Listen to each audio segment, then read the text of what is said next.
thank you very much. You're watching us on YouTube. I'm Alice Lara. This is the Chips and Salsa Show, and we're going to start the official show here on Facebook in just a few minutes. You will not want to miss it. We've got all kinds of cool stuff going on, including my good friend Lydia Ross Gonzalez here. Is that how you go by, Dr. Ross, Dr. G? Whatever floats the boat. Dr. G. Lily. That's Lydia. for Dr. Guac. No, Let's get her guac on. No. Anyway, she has been involved in politics for a very long time. I've known her for a very, very long time. We had a good mutual friend, Jesse Hernandez, who's he's no longer with us. But we're going to talk a lot about some good stuff, faith and politics, and who knows? Who knows? Exactly. Exactly. And then, George, you starting me on Facebook here now, too? Okay, tell me when you're ready. Ready?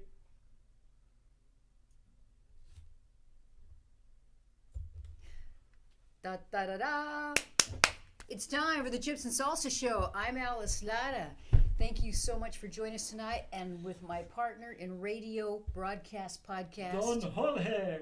And the ones that saw the pre-podcast remember me. I was in a different. I had my uniform on because I was working. I do those Thursday morning podcasts, or what did I call it? I call it a showcast or something like that. A pre-show. It's a teaser. It's a teaser for the show. It just explains that the show is on this evening, and it talks about a little bit about a plethora of guests that we have. And I was rushed today because I'm working at the same time, and I had some vehicles come, and I had to inspect them. So I had to end it real quick so I could run out and do my job.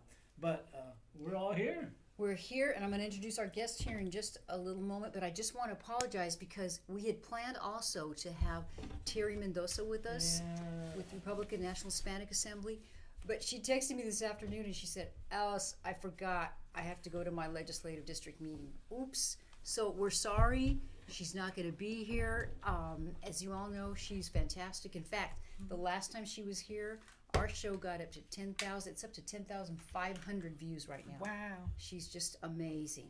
So I'm going to introduce Lydia real quick, and then we're going to do some housekeeping, and we'll get started. Sure. We got all kinds of food here, but you probably can't see it because I think I put the camera above the table. Yeah, we've got chips and salsa here, and pan dulce. Watch out. Oh, no. And somebody who's about Chile. us. And Chile. Green chili from New Mexico. Thank you to Sid de la Fuente with Calo, Conservative American Latino organization, who'll be here right after Lydia. This is Lydia Ross Gonzalez, Dr. Lydia Ross Gonzalez. Did I get that right? That's right. Da, da, da, da. Thank you for coming. We've been trying to get her for a while, and we're going to talk all kinds of good stuff, politics. Welcome to the Chips and Salsa Show. Yeah. And before we get started, though, we're just going to do a few little housekeeping bits so we have them out of the way. Is that okay? George, isn't it Georgie's birthday today? Did I see that wrong? Yeah, my son's birthday. Oh, I knew it, and you forgot. He didn't really forget, George. Ay, Dios mío. Happy birthday, Staff Sergeant Jorge Ortiz Jr. Did I get that right? Yes, Staff Sergeant. Thank you. Okay, I got some other birthdays, too. I have J.C. Gonzalez's birthday's coming up on the 21st. You know whose birthday's today, too? Our good friend Tom Pollock with Mission Restore Bronze. He's the one that restores the headstones of the veterans. Wow. So, Tom, thank you so much. Salute and happy birthday. Also, our good friend Turi Olivas, 9/22nd, his birthday on the 22nd. Wow. He's going to be, I'm going to say it because I think if you see this guy, you would never know, but he is 82 years old. Wow, that's pretty good. He's awesome. He's a spitfire, man. Yeah. Brian Kite, our good friend Brian Kite, our Republican friend out. And do you know Brian? I bet you do, yeah. You know a lot of people. Brian, salute to you and happy birthday. And I have here on the 23rd, it is El Mejor Ruben Obed's birthday. And shame on me because I meant to play his song. So we'll just play a little bit. This Latino's gonna vote for Trump. This Latino's gonna vote for Trump. So, a lot of you follow us, so you already know this music. Ruben Obed, and we keep inviting him to come over. He actually lives in Puerto Rico.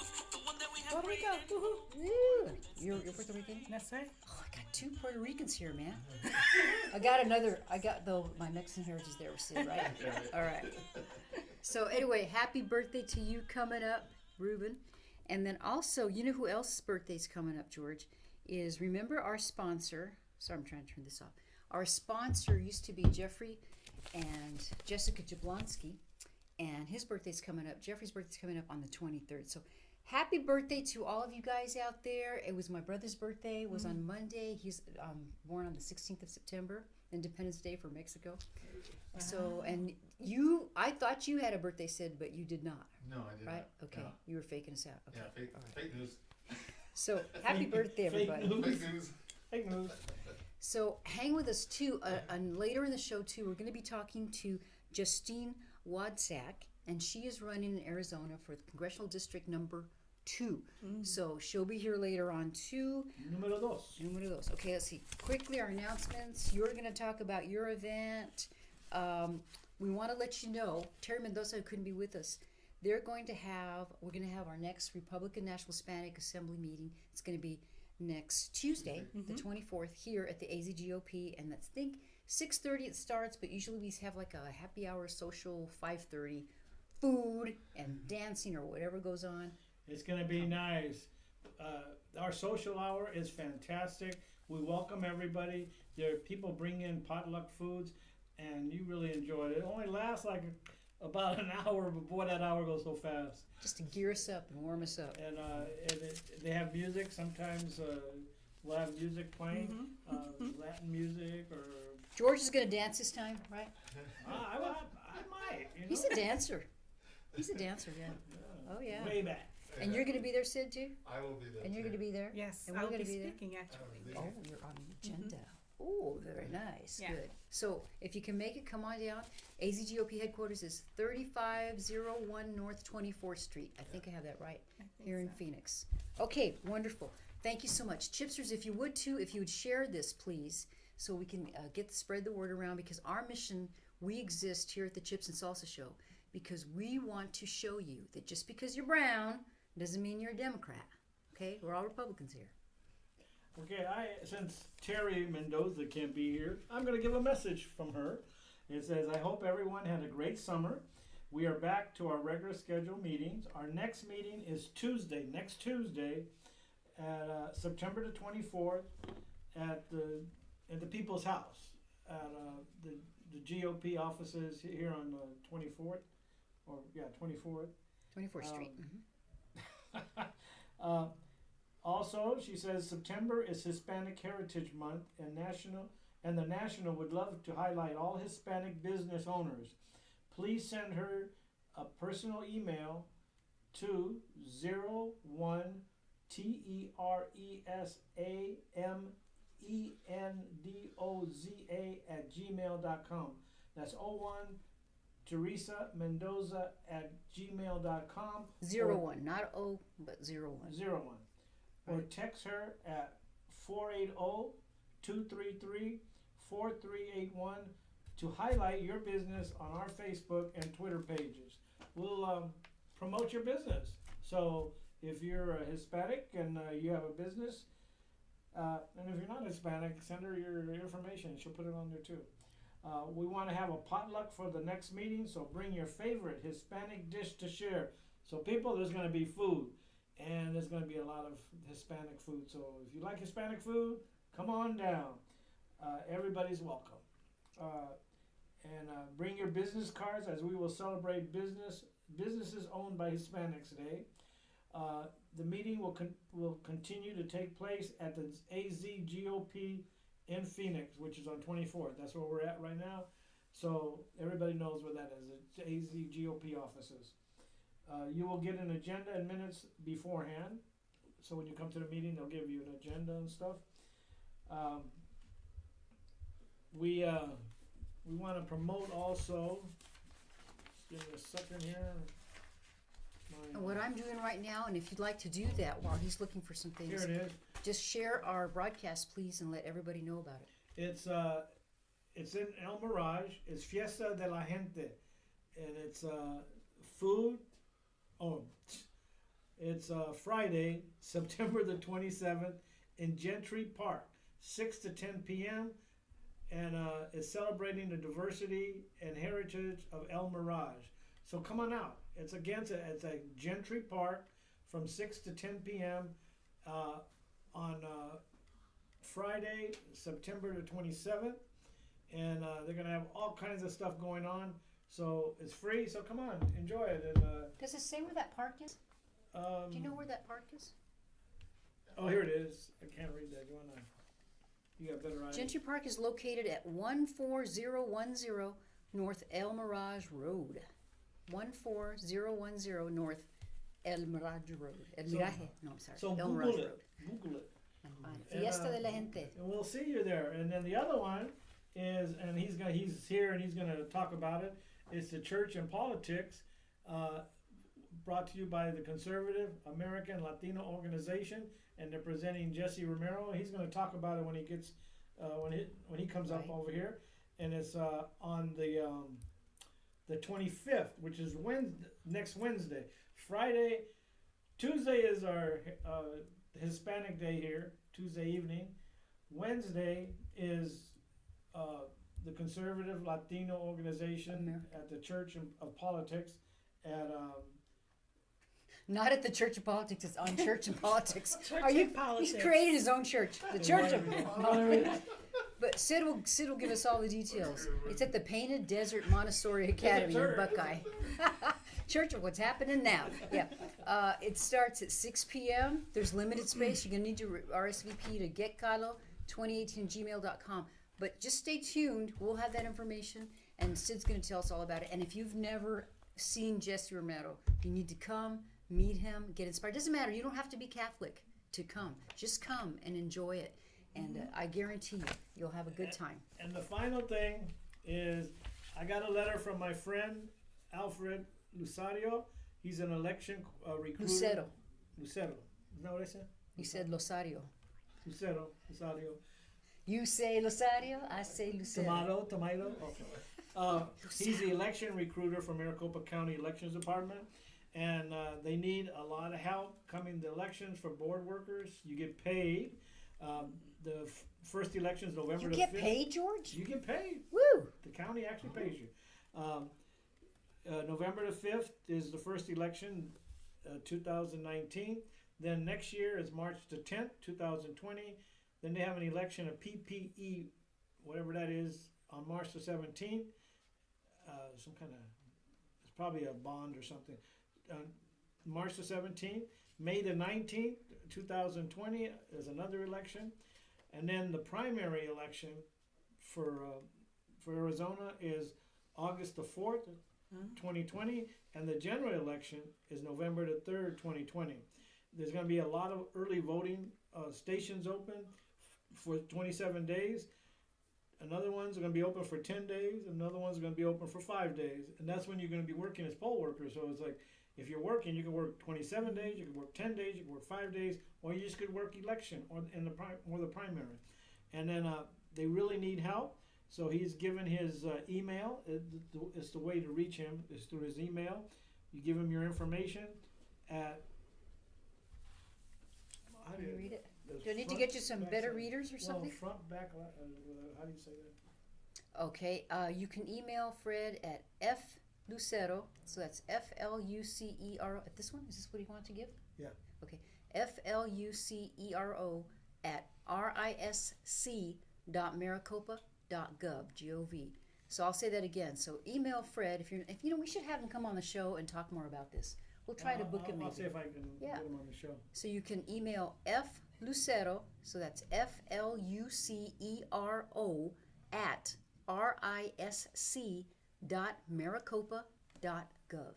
Yeah, because he says they can't get enough Republicans to work the polling places, and so what happens is right before the election, they get a bunch of Democrats to come in, and so it's outnumbered. You have 3-1 or 3-2 or 4-1 of Democrats versus Republicans, even though the law says it's got to be evenly workers have, you have to have a Democrat, Republican, Democrat, Republican. But at the last minute, if the Republicans don't sign up, they have to get help one way or the other. So, then they'll get the Democrats. And they're mostly good people. Don't get me wrong, because I'm a troubleshooter, so I work with them. But it's better to get Republicans. So if you're a volunteer, or not a volunteer, but if you want to work the polling place, you get paid for it, and it's only a few hours. Well, election day is all day, but I think you'll. Yeah, we want to Each day, encourage you. Maybe Each you know, day is 8 you can do that. hours, and so you get 8 hours pay, and they pay pretty good. So and they train you. So and a lot of you have already done it, so you know what I'm talking about. They have judges, clerks, marshals, and you get paid for it. And it's doing your civic duty, doing work for the Republican Party and for your community. Yeah, so we really encourage that. Thank you, We're George. gonna be Let's talk to repeating him. this. Yeah, let's bring him on the show. We'll And probably I'll try to bring You can. Alfred. does he go by Alfred? Alfred. Alfred? Okay, awesome. Great. All right, thank you very much. Anything else? Announcements? We're going to talk to Lydia right now. First of all, I just want to thank you guys because we are just about at 2,500 likes on our page. So please, we just need a few more. If you can, tell somebody out there, please ask your friends, like our page. Our goal, we're coming up on our 5th year of doing this show. We want to have a big, giant celebration in November for our 5-year anniversary and invite a bunch of people out here. So thank you. And that's because of you guys, the Chipsters that are following us. And we really, really appreciate you very much. Well, Lydia, I'm so excited you made it down here. Woo, we get to talk to Lydia. Right I on. know, it's like So months. you have like this super long political resume that it would take us an hour if I had to go and read everything that she did. So in a couple of minutes, give the audience a highlight of your phenomenal political Republican life that you've had in the last, I don't Road know. years? Something years. I don't know. I think, the way to begin the story is I didn't start voting till I was in my 20s. Because part of the problem with the Hispanic community is, one, they don't know they have the right to vote. The other thing is they don't talk about voting among the Hispanics, especially among the faith-based component. See, So- I never experienced that in Yeah. mine. My Yeah, dad you know, got I off work think- and vote all the time. I think it's because maybe some of us are black sheep. I don't know. No. Where did you grow up? I grew up in New York. In New York. Is that Yeah, we fascinating? grew up in New York, and I think also part of the problem is that education has a lot to do with it. Most of the times in high school right now, they're not teaching history anymore. It was just part of the voting process, learning all about it. So I started voting when I became involved in politics at my 7th year working as a child service worker, child protective services. I was an international social service foreign delegate, and what we do at that time is actually California is the only state that's actually implementing the federal law, which is the Vienna Peace Treaty. When a legal child comes over the borders, whether they're by themselves or with a family, and if something happens to that child, they get picked up by child protective services or the police department. Our job is to mediate. Is what is the best interest for that child, whether to return them back to their home country or to find next of kin, that kind of thing. I was very involved in all that, and we just had a meeting yesterday with Senator Farnsworth, who's doing a bipartisan approach of Arizona's accountability at CPS. Mm-hmm. So I was working in that, and I came across a position by a friend. Says, you'd be really good in this. And I said, what is it? I never heard a person talking, working in a political office before, and had no background. I had no voting background, never voted, didn't know what party to vote, and didn't have the history of it. So I was really intrigued. So I just went to the interview thinking, I'll never get it. They probably want somebody very seasoned, young, that kind of experience. thing. Yeah. So to my surprise, they did hire me. So I was working with Senator James Batten, a Republican in California, and I was overseer of a couple things. And that's when I really became fascinated. And that's when I really found out that was my gift in government ministry, working both with faith-based and politics. You're still in your 20s at this point? I was, my son was, I think, maybe 12 or 13. So maybe he was my 30s. I Wow. became involved. And boom. Yeah. So that's how it all started. So I'm thinking to myself, oh man, this is tough. This is real tough. And when you have two languages, the writing skills can be a little challenging at times. And since, being Puerto Rican, we write just like the Jewish people do, from left to right instead of right Oh, I to didn't left. know that. Yes. I didn't know. We do the same way. We write backwards. So sometimes we speak backwards. See, that's my problem. That's now. Thank you for solving the mystery. Thank you, Lydia. So Backwards. yeah, so when we write in Spanish, it's backwards to French. Wow. So just like the Jewish people would do, and there's a lot of history in that. Now, I don't know if people know, but a majority, I would say, 80 if not 90% of the Hispanic Latinos are Jewish. I know about Yeah. that. That we Yeah. could do a whole show on We that. could do a whole show The on that, Spain especially and the- now. This month is celebration of the Hispanic Jewish New Year. So, a lot of Sephardims are very excited about that. And we can go to a whole segment about that. But yeah, so that's how I started. I stayed in government and started getting involved in that. And, the Lord is very good about bringing people alongside you to teach and coach you. But a lot of times it's you. You really need to go out there and learn the process, And so, Katrina hit and I changed majors. I pursued my graduate degree in Regent University in Homeland Defense Against Terrorism because of what's happening in the U.S. And I was very fascinated by public safety. And I took a second major in public administration. But I studied in Israel for 6 weeks. So we studied all about the Middle East conflicts, and my professor was Dr. Jay Sekula, which is Oh, really? yes, Wow. he was. Cool. Yeah, so we had a summer in Israel, studied at Hebrew University and Middle East conflict, international politics. So I became more engaged in that. And so when I completed that, I started going into the prayer government ministry, getting involved with a lot of organizations. So I serve right now as the National Hispanic Director for the United States Prayer Council. And I also serve for the Arizona State Director here for the National Governor's Prayer Team.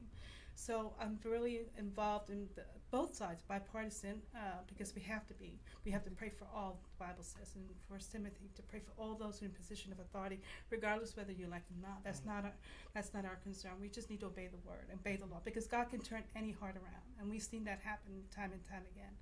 So I started going into helping campaigns, getting elected candidates after screening them and pray for them, seeing where their heart is, because that's where it is, the candidates. We really need to look at the heart, not at the issues, at the heart, because their issues can change at any time, but their heart doesn't.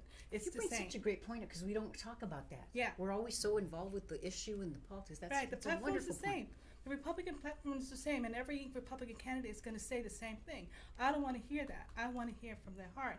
And a lot of times we need to ask questions right to the heart. Where do they feel about certain things that most conservative platforms really don't ask about? And then we find out later, oh, you really weren't that way, And I think part of the problem with the Republican Party is that we're not after the heart. And I went to the GOP conventions and all that, and I said, you know what? I think I'm just going to run for a seat in the executive office of the GOP. And I ran for the first time as state committee woman. And you know how it is, you have a whole lot of people supporting you. They come up to the platform with you and they're right behind you, rah, rah, rah. And they can say, I'm going to endorse you. I had nobody to endorse me, nobody behind me. I said, God, am I doing the right thing? Because no, I called you into public office and you just be patient. I said, okay. So I go up there and talk a little bit, and then all of a sudden I feel myself preaching to the people and give them such a conviction in their hearts. It's, you all got a dirty heart. And the meaning about that is that they could be so racist among the Republican Party in the sense that they only have Caucasians on one meeting, and you're the only Hispanic sitting on that table or sitting in that group. It's kind of hard to say, come on, Latinos, let's go join their group, But here in Arizona, we don't have that problem because No, it's we don't. No, we don't. there's Latinos everywhere. Now we got to really invite the Caucasians Yeah. to our table. Yeah, you're right. So it's the other way around here. But really, that was the struggle I had. And so I felt I was constantly being the only Latina voicing and running. And then I get a prophetic word from Dr. Cindy Jacobs that says, no, you will run for office, you will have a seat, and so forth and so forth. So I ran the second time. And all of a sudden, all these people that I've never seen before in my life were a wall behind me.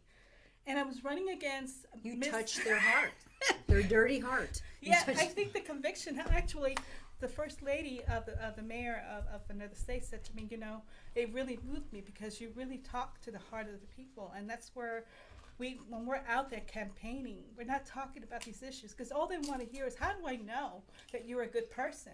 How do I know that that you care about my family, my needs, my job that I don't have right now, or my Social Security that I can barely make ends meet, and so forth. I'm And like, so- what's crunching? And so that's how it all started. So when I became state committee woman, I was the first Latina to oversee 22 counties.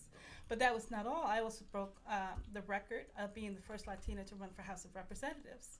And that was another step. I was 7. There was a special elections. And out of 7, I came third, second among women. Wow. And that broke the ice for the Hispanic community. Now, this to- is still in New York? Are we still This is actually in Oklahoma. Oh, Oklahoma, okay. Yeah, I lived there after Katrina. We moved a lot of That's okay. people. You probably said that and I skipped Yeah, it. to Oklahoma. So I worked for the Red Cross, so they shipped me to Oklahoma. Oh, okay. And that's how I ended Wow, up there. That's impressive. Yeah, so I served over there, service to the armed forces, but that's how I got involved. So I helped James Langford campaign, Jim Bridenstine, who's now over the NASA, as administrator over there, this director, a lot of elected officials that are now in office. We've helped campaign as being a Hispanic liaison representative.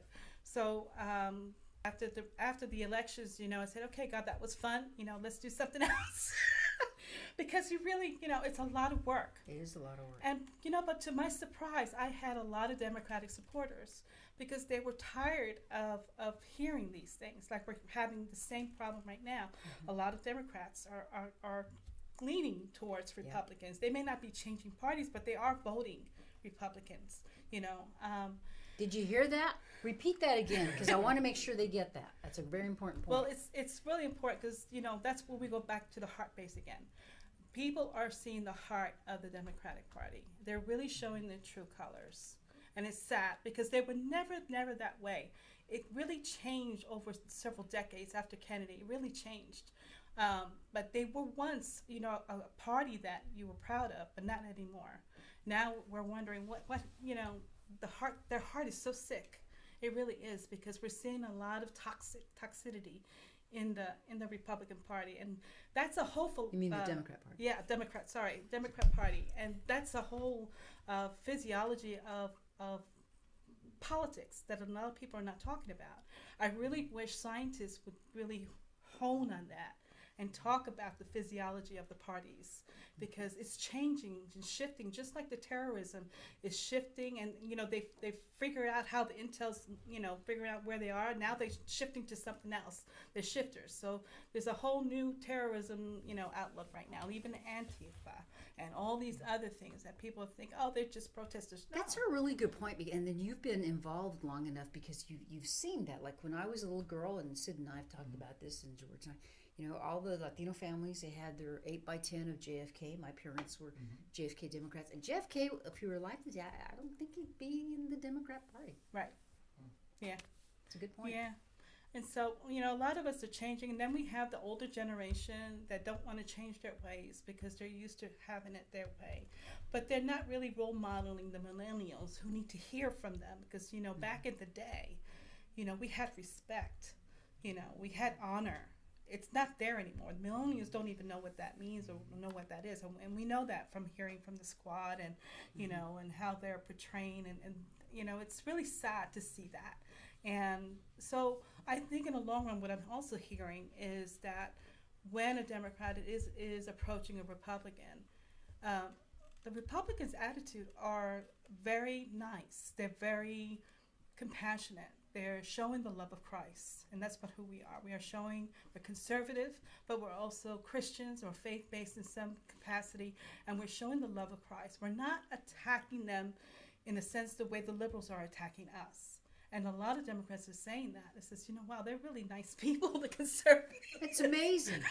We just had a video on there, and there was a gal that she was out there, and so she's with this gentleman, and they're on the left side. She goes, why don't you come over with me? and they treated him really nice. The Republicans that were waiting for Trump at a rally, and like, coming with me. Oh, I'm afraid to go. No, come on, and I'll take care of you and everything. Then she went over there to his side with the left, and oh my gosh, they were coming up to her and calling her names, and it's. I mean, there's plenty of examples of that. It's really sad. I'm not saying we're perfect. I'm not saying that. No, we're not. In fact, we're just really want to. The Republican heart is to follow the Constitution to the T. If the patriots did that for us, it's for a reason. Mm-hmm. They seen it. They see what was coming, and it says, you know what, we need to do this for the future. And that U.S. Constitution has not changed since 1776. It's the same. They were brilliant. Oh my goodness. Oh my gosh. My sister lives in Pennsylvania, and I was jealous because she can go right up there to the U.S. Constitution and see. Yeah, and that's see it. cool. It's so cool. And hi sis, but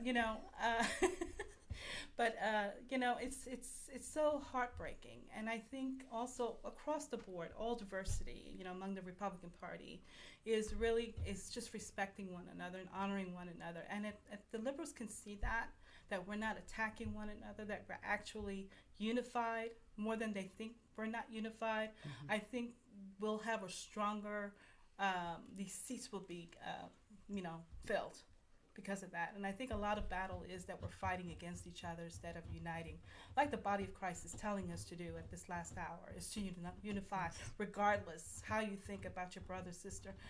God said to unify, to be one as one body, because he is, coming very soon, as we know, because everything that's happening, it's just aligning prophetically, So that's kind of some of the things I do. And that's a little window into Lydia, but just a little window, because she does just a little bit, so much. But it gives you a really good picture of her.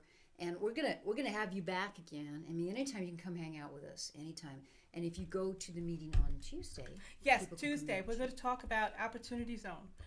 Which is a presidential executive order that passed. It's going to be a guest speaker. Yeah, and I'm going to talk about it a little bit and how you can get involved. This is for everyone, and this is a bipartisan approach from the Democrat and the Republicans. And this is an executive order the president has signed, and it's a national movement. And the goal is, it's always been in my heart, as many conservatives, is to eliminate poverty in our midst. And the way to do that is to, in those rural areas, the most impoverished areas, is to start bringing life back. And so the opportunities for those that don't have the ability to have a business or desire to want a business, don't have the credentials, don't have this or that, Opportunity Zone is funded. And not only that, across the board, we were in a conference called the other day, the Department of Energy has $1 million plus surplus, where we can, if we decided to create some type of, energy, business of some sort, the money's there. So now we're going to help you how to tap into that resources. So this is opportunities for Hispanics, African American, Asian, it don't matter where you come from.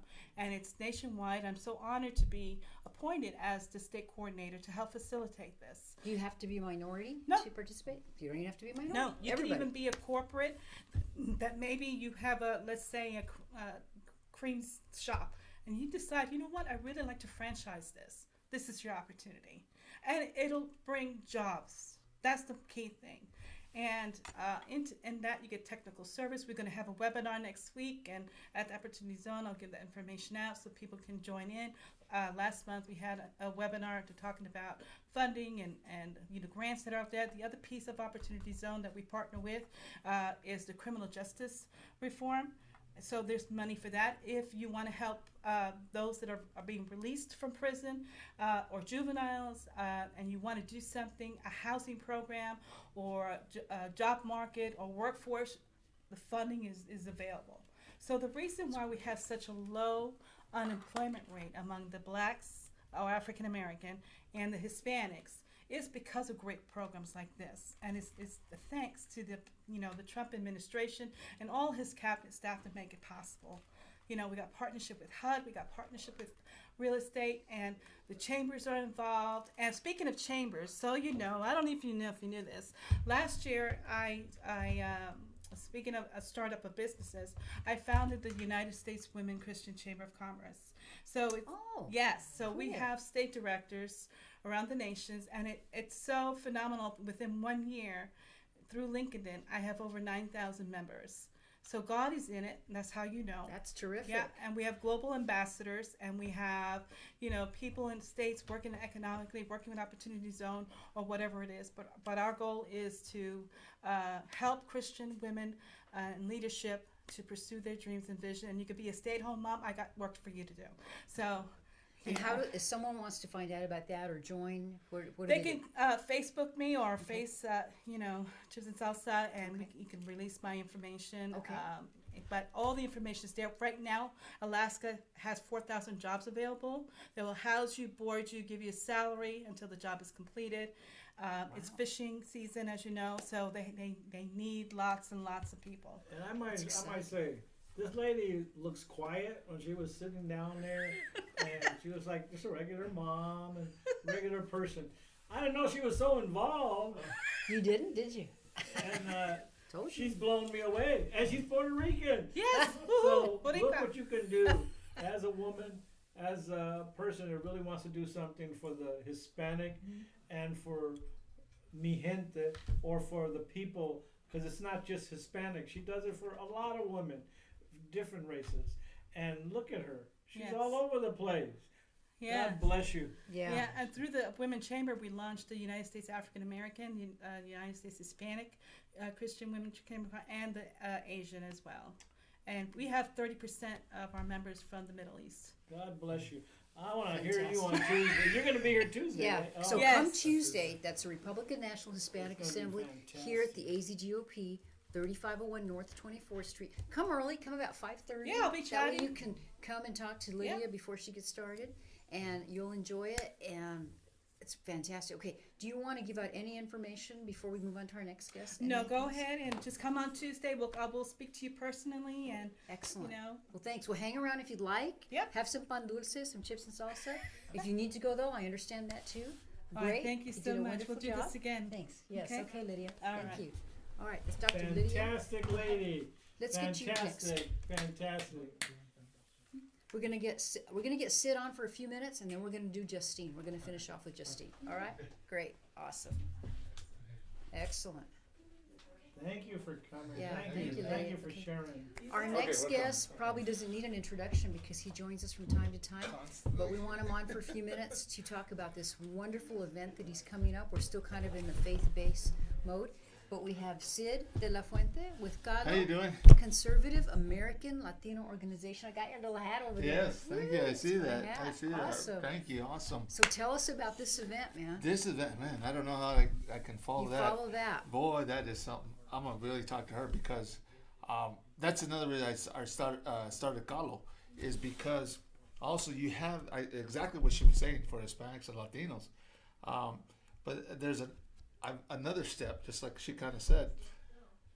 Calo is helping those get elected, Latinos, helping them get elected, helping them with whatever they can. But just like the Republican Party, the platform, and just to show them that Latinos are more in common with Republican conservatives than they are with Democrats. Yeah. But also, I've also started this organization again, and to what goes after the elections, after the next election, what in between, what happens in between?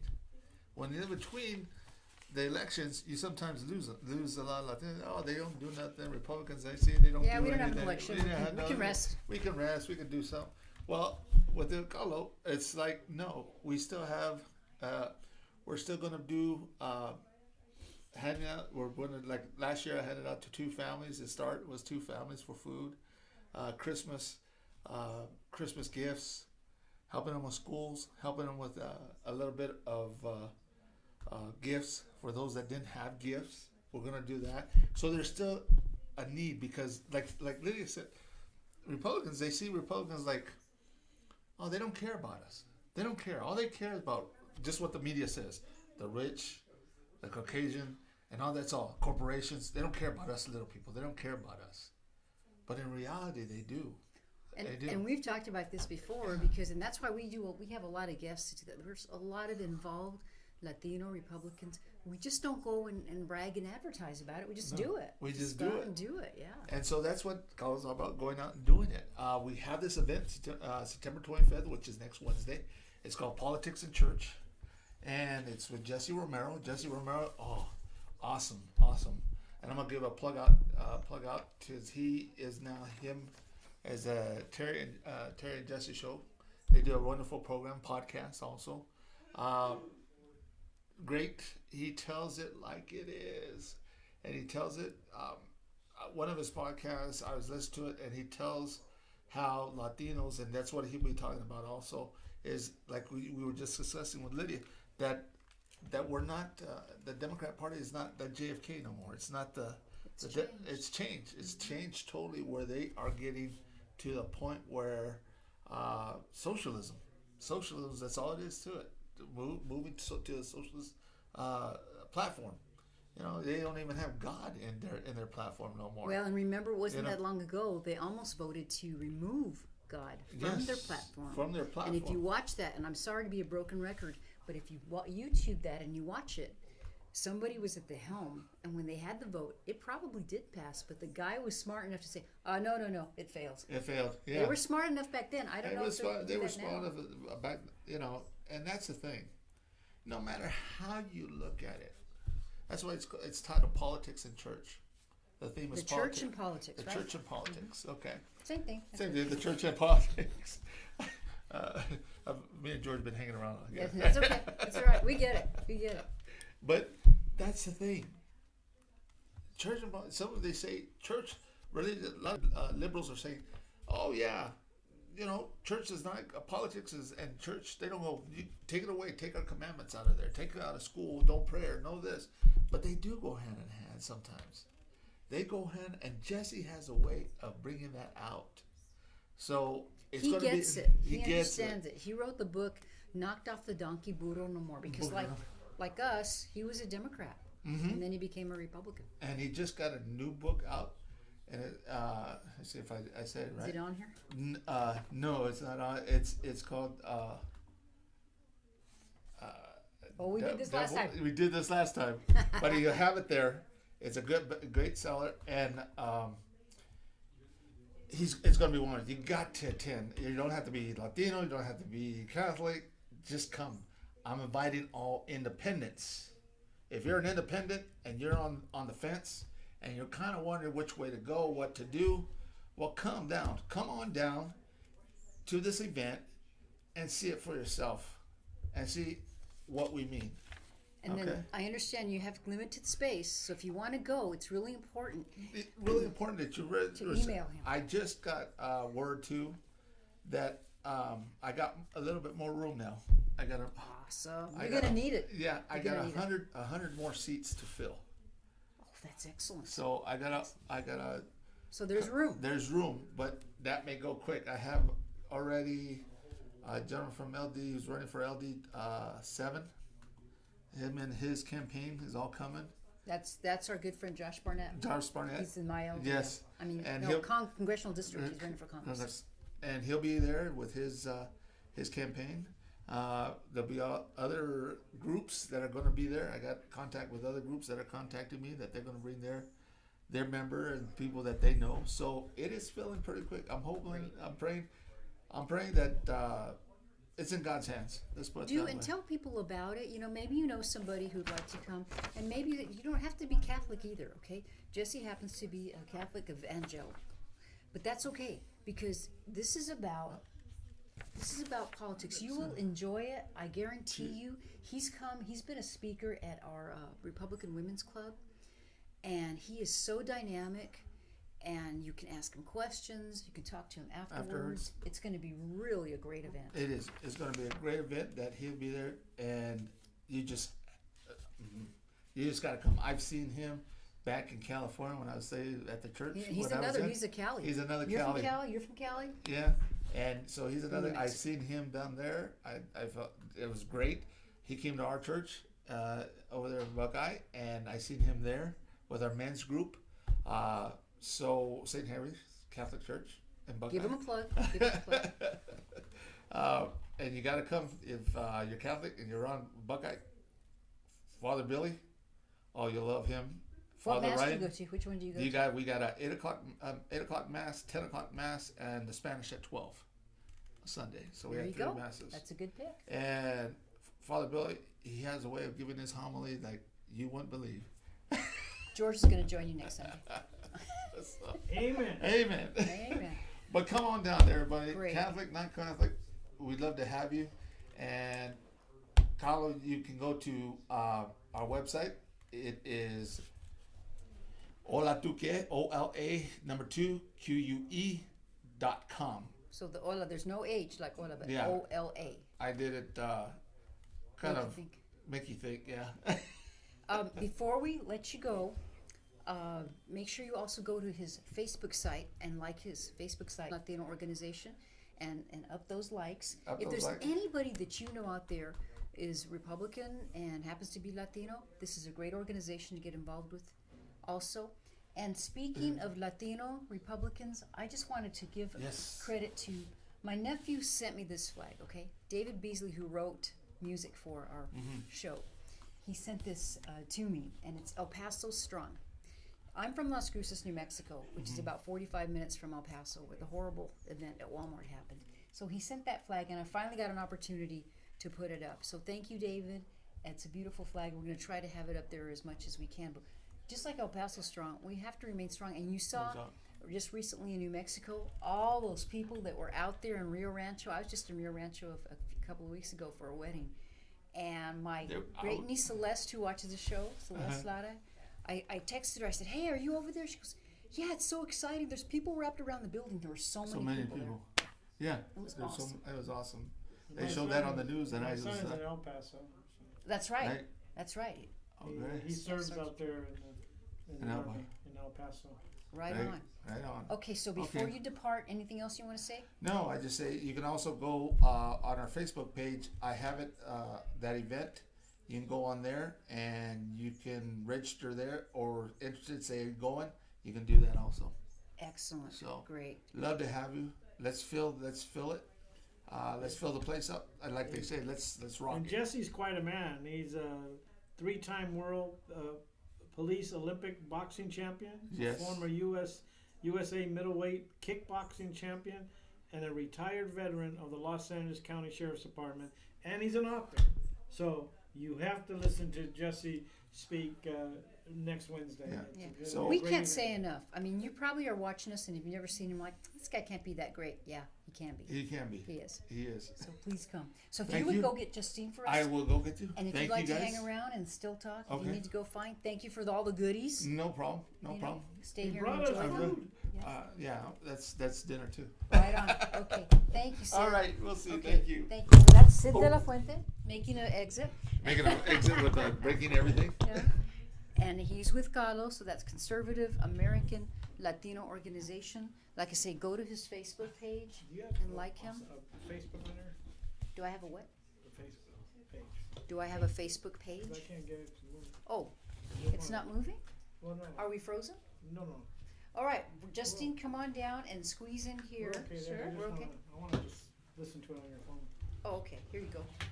In fact, let me just set this up for George real quick. I think I have it on my deal here. That should be the page. And we welcome now Justine Wadsack. Am I saying that correct? Yes. All right, I got it right. Okay. And we just met tonight, so wonderful that you're here. And Thank she you. is in Arizona running for Congressional District number 2. So thank you so much for coming Yes. here. Thank you. So the first question, of course, you're going to ask, maybe first explain where geographically that district is, and then, of course, what the heck, why do you want to run for Congress? That's a question nobody asks you that, right? No, I've never had that question before. But actually, first, before we even get started, Sure. sorry I'm messing this up. Give us your little 1-minute bio. Okay. You know, where you grew up and your political story, things like that. Sure. I moved to Tucson when I was 2 years old, so 1974. My mother still lives in the home that I was raised in. Yeah. I was raised by my mother and my grandmother in a home kind of central Tucson, and my family is a family of real estate agents, developers, brokers, and fourth generation, but 3 generations in CD2. My family subdivided much of the central or west side of Tucson and some land and whatnot down in Cochise. And so I've gone to all the public schools. I started out at Cragen Elementary up to Catalina High School, and I had a couple of years in there at a parochial school by the name of Faith Lutheran Middle okay. School. Wow. It's right in the middle of town on 5th and Alvernon, and I was there with, it's funny, just about everybody who graduated from that school the year that I was graduating from 8th grade, all have become entrepreneurs. They've all become small business owners. Many stayed in Tucson, some left, but all successful. And I went to the University of Arizona for a short stint, almost 2 years, and found out that my first husband and I were expecting, but we were not married yet. And so I had to make a decision, and I chose to have the child. Yes. Yes. I chose life, and that life is serving today in the U.S. Navy. She is amazing.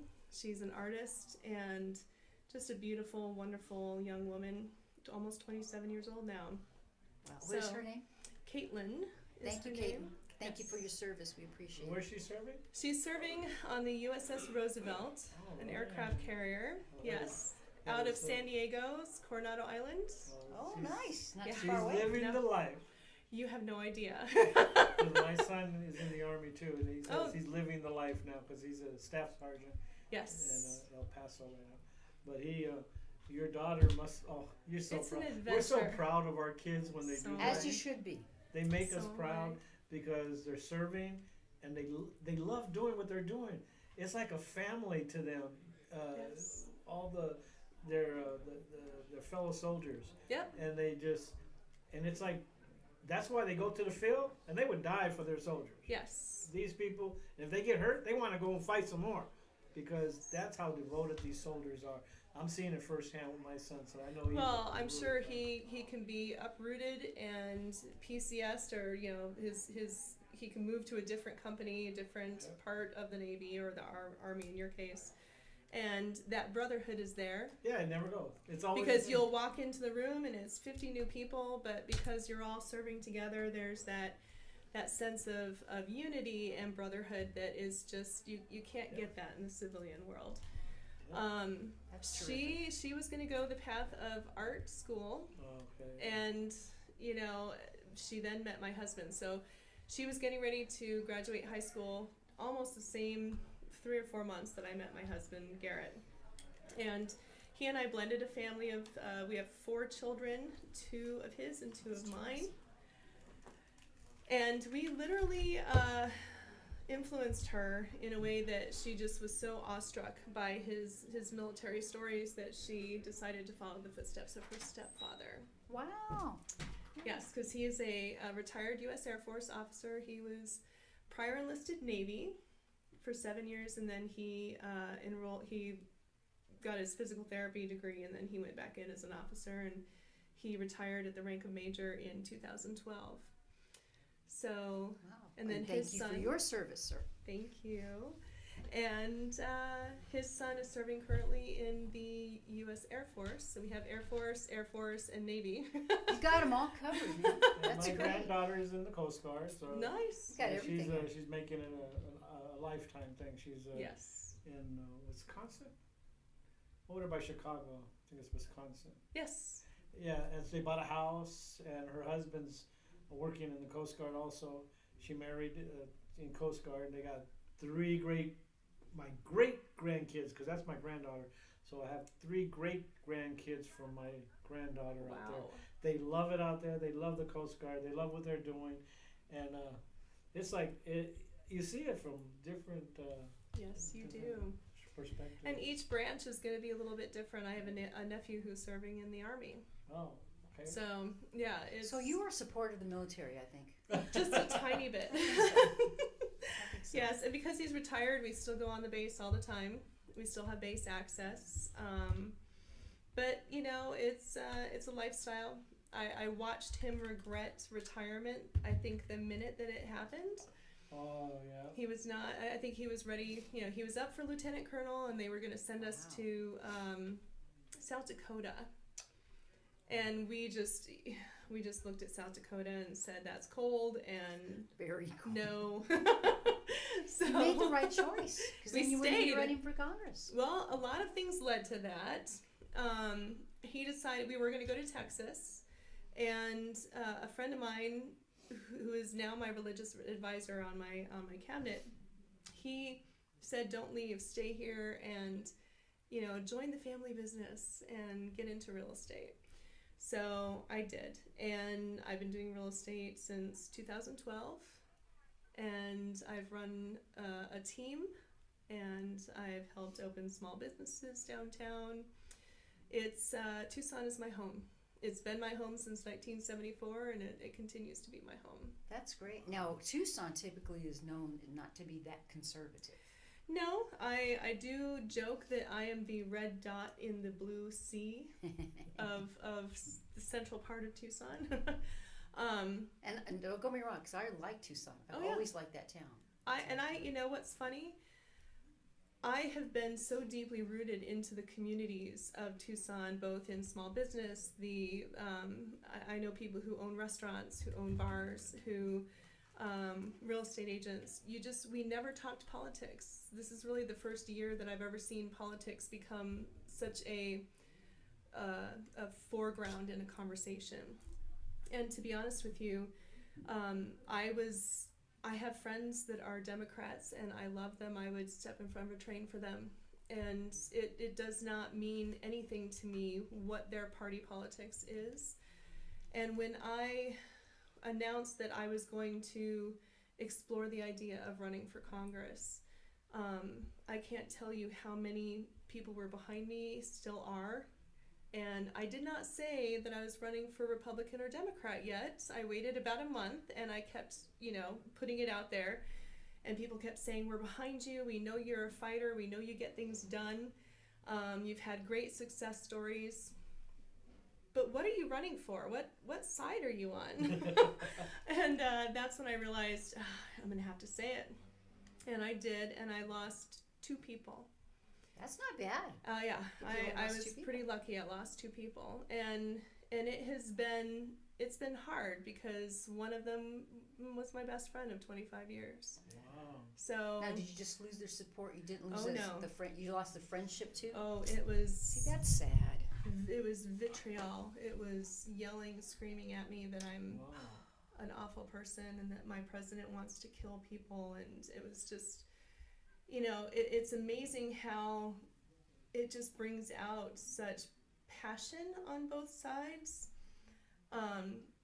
But I don't judge. I don't look at the parties and say I can't be your friend. I still would step in front of a train for the Democrat friends that I've acquired over the last But see, we don't 47 have- years of my Well, see, life. we don't have that vitriol. If you're running Democrat, you're my best friend, and you're Yes. running, I'm a Republican, and you're running Democrat, and you say I'm running for Congress as a Democrat, you'll still be my friend. I might That's not right. I might not agree with you, Right.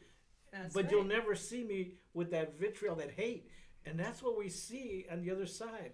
Yes. Because they know they're wrong, a lot of them, they can just justify that anger by just throwing it at you and satisfying themselves. Mhm. And that is so bad because we see it a lot. What I try to do is the same thing that I would do in a real estate transaction, and it's the same kind of approach that I would want to use in Congress. And that is, let's have a conversation. Exactly. Let's have a conversation. Because they don't know why they're angry with my party, and they don't know why they're part of their party, and I don't know why they're angry at my party. So the only way to do that is let's sit down over a beer or a cup of coffee. Yeah. Usually it's beer. Yep, something alcoholic.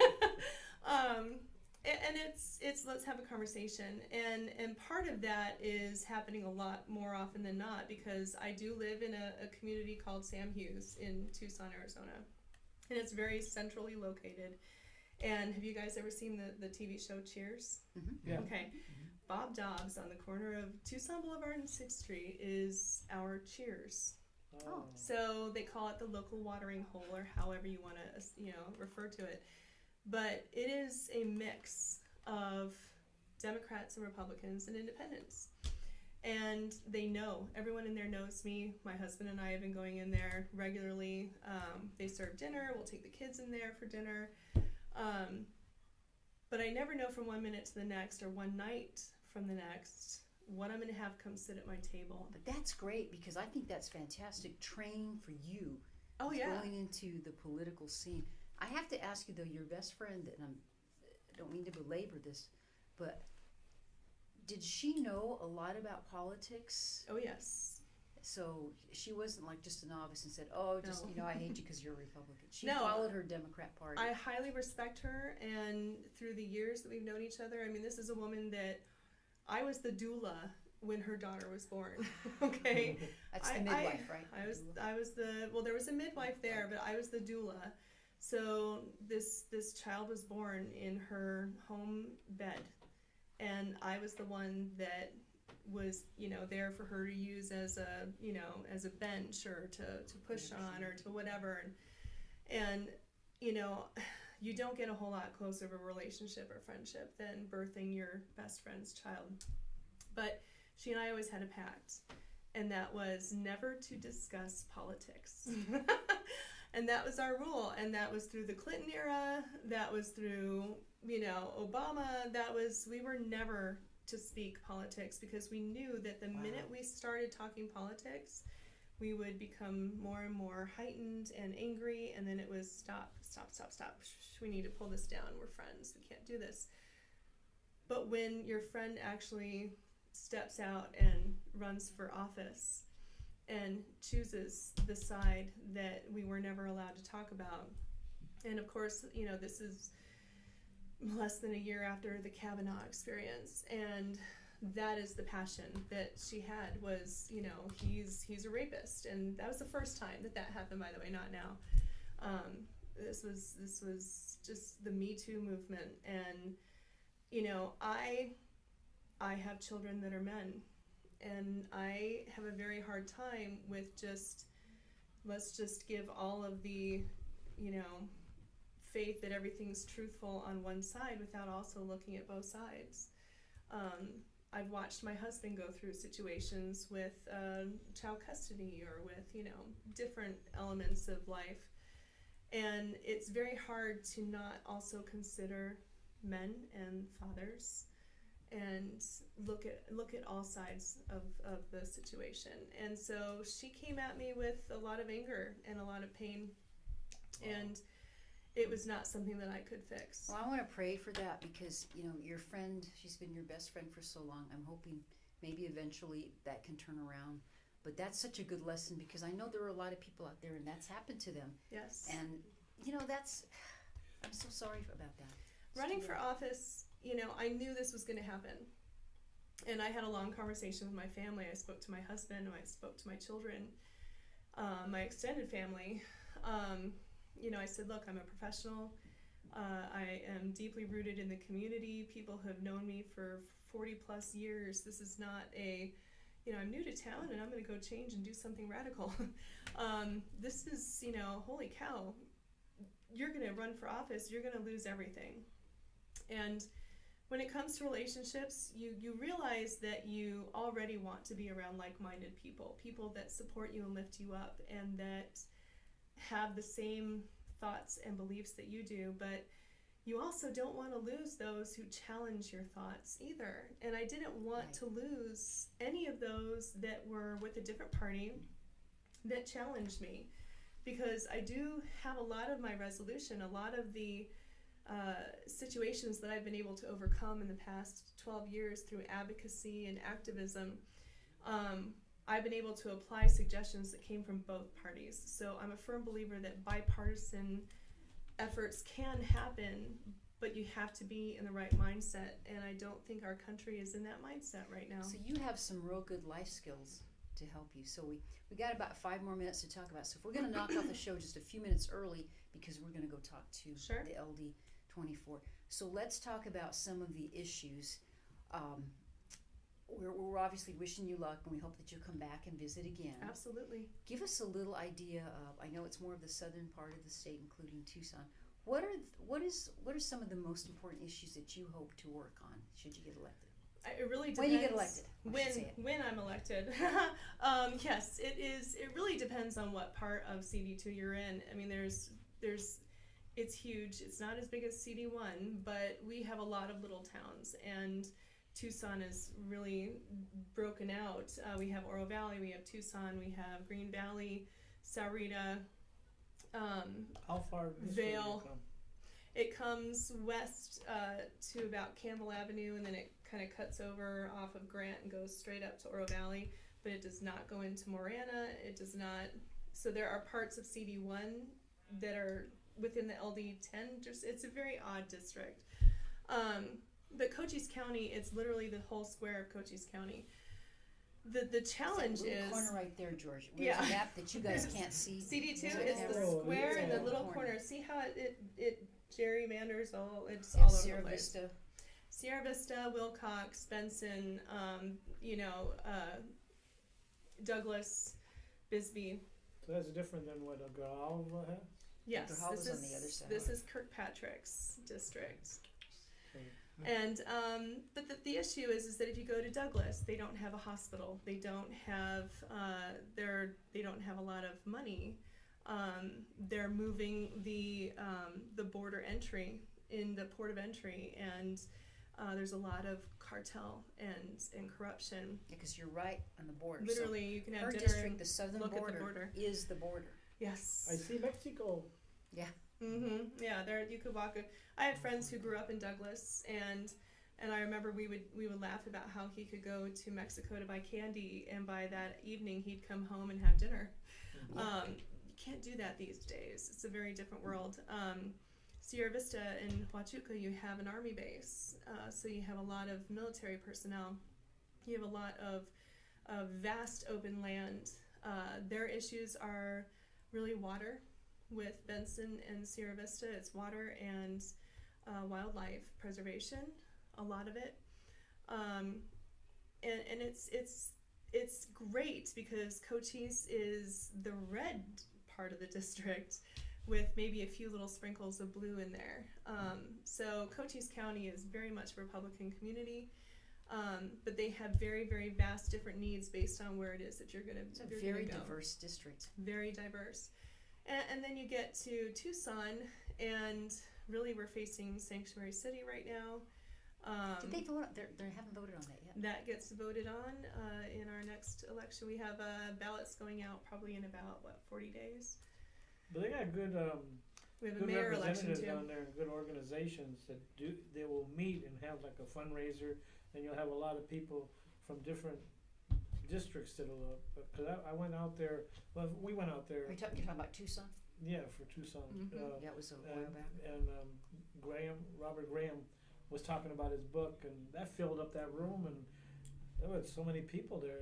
I was surprised. Oh, at yeah. the Republicans. Well, there's also a lot of libertarians. There's a lot of independent voters, and that's where I feel it's so important to listen to everybody.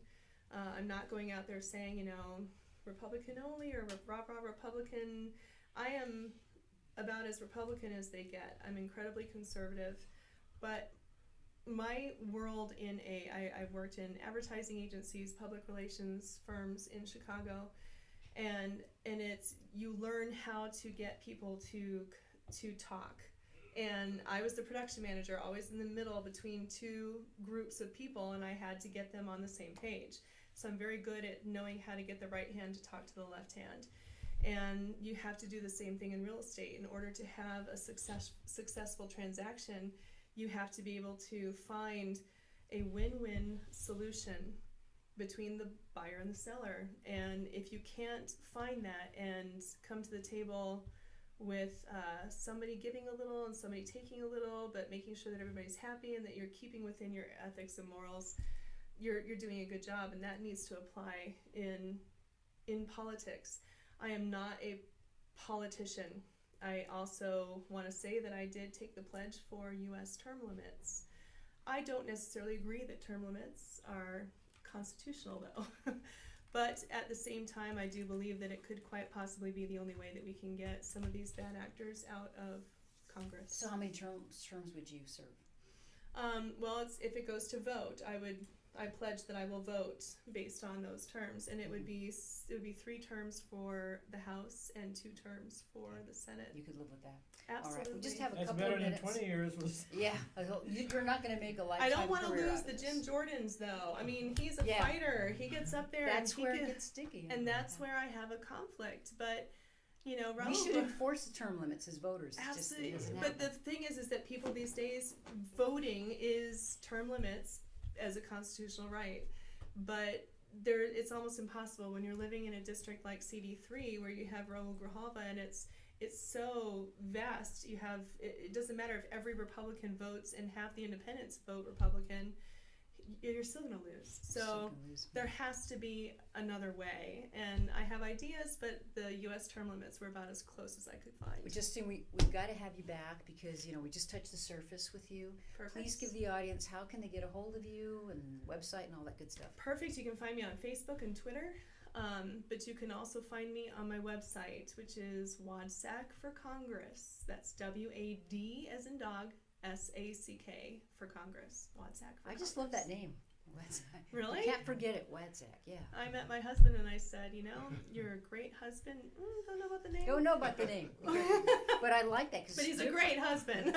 It's different, and you can't forget the name. No, I'm Right. I'm definitely not a Johnson. My prior married name was Thomas, so I went from Thomas to Wadsack, and it was rough. I won't lie, but it definitely looks better on a political sign.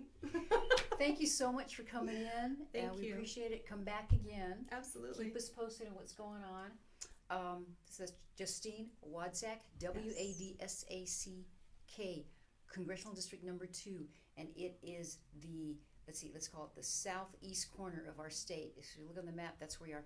Yeah. And I just like to remind people out there, maybe you don't live in our state or the district, but you know what? Justine gets in, she represents all of us. Yes. So if you want to send her a few bucks or you know somebody in Arizona that can support her, please do. Let's help our You Republican can donate candidates. on my website, and it's easy. But just know that FEC deadlines are on September 30th, so donate now. Yeah, now's a good time. Great. Thank you. Okay, George, anything else before we leave? Like I always say, don't drink and drive. Don't That's text right. and drive. Watch your kids around water because It's they still hot gravitate around the pool. Don't leave your pets unattended in the vehicles. Yes. And have a blessed, blessed week. Yes, and it is Hispanic Heritage Month. Right, come So, Tuesday. come Don't forget Tuesday. Tuesday here Go at the People's Wednesday. House, and Wednesday at Cablo and Buckeye, and then Jesse they have Rivera. the other fiesta in El Mirage. And look So- up #Lexit. Thanks. Yes. Lexit has endorsed me. They are a great group of people. that's I don't great. think I've ever met more patriotic people. We went shooting together, and their gun cases have Trump everywhere, and they're some of the best people I've ever met. And Is there a local one? There sure is. They're from the Phoenix area, but they're expanding their followers on a nationwide level. They've been to the White House several times. 'Cause They're I'm in that always- group, and we got to get him in here too. You got to get Lexit in here. Give David Rubio Basulto a Okay, I'm call. friends with him. Okay. There you go. Thank you. He's the man. Connections. And one more thing. Next week, we're going to have not Justine, but Justin Olson is going to be here, who is running for the Arizona Corporation Commission. Okay. Excellent. Walk on. Thank you so much, Chipsters, for joining us. Have a wonderful, wonderful night, and we will see you next week, Thursday, same time, same station, 6 p.m. here on Facebook and YouTube. Walk on. Alice Lada, George Ortiz. I almost couldn't get our names in there. You forget, because since we don't do the radio anymore, when Oh, you yeah. do radio, you sign off for commercials in your mind to do that. We just start talking, and then we forget. Like, where am I?